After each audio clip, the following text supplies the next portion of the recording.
Right, let's get started. Let's welcome again to my panel broadcaster and columnist Lizzie Cundy and also former Labour advisor Matthew Laza. Matthew. Right. Well, I think I'm going to start with you, Lizzie Cundy, because you happen to have met and know Gary Lineker. Yes, I saw him recently. My you? friend very kindly sat me right next to him. I think she was hoping for a little bit of a scrap. Was there a heated debate? Actually, it was very pleasant to me. We didn't go on to politics, so I steered quite clear of it. But, yeah, here we go again. More of his woke nonsense. I can't believe it. You know, he's one of the highest paid on the BBC. It makes us sick. He is the highest paid. He is the highest paid. And who's paying for it? We are. And look, I'm fine for him to write and say what he feels on politics. Do that, but don't work for the BBC. That's not... They're supposed to be impartial. It just makes a mockery of the whole thing. And for me and many others, I know, people don't want to pay for this licence anymore. They really don't. And people are very, very angry about it.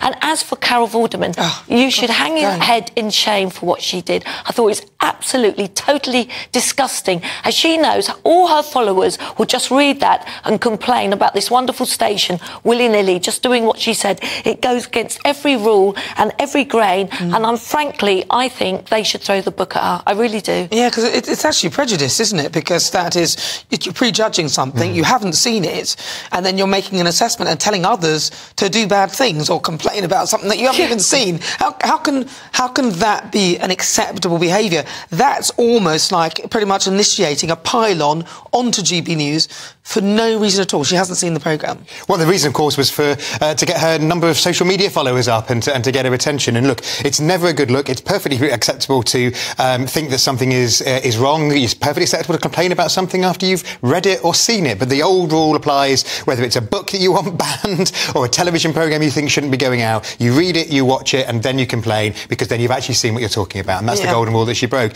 I mean, I was at the BBC for about 14 years. So, you know, you don't pay your licence fee, I won't get my pension.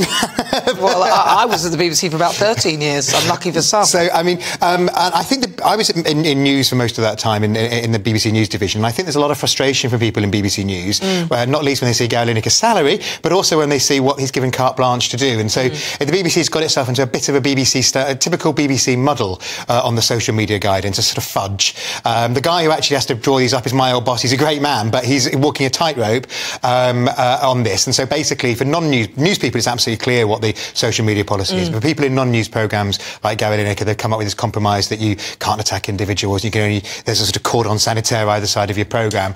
So clearly, as we've seen, retweeting that doesn't quite cover it, etc. And I think, you know, people like Gary Lineker have to choose. They want to be political activists, they want to, you know, run for office or be full-time activists, or do they want to take money from the BBC? And it's not like he's some obscure presenter. Well, he's the presenter for their lead Saturday night programme and on the most money of anybody. Well, how are they going to police this? There's going to be so many grey areas. You were just sitting there scrolling. It really is. And have they done this especially for Gary Lineker? Well, and has he got that much power? And Carol Vorderman, indeed. I mean, I think it's totally outrageous, and it's really unfair on us who are paying for this.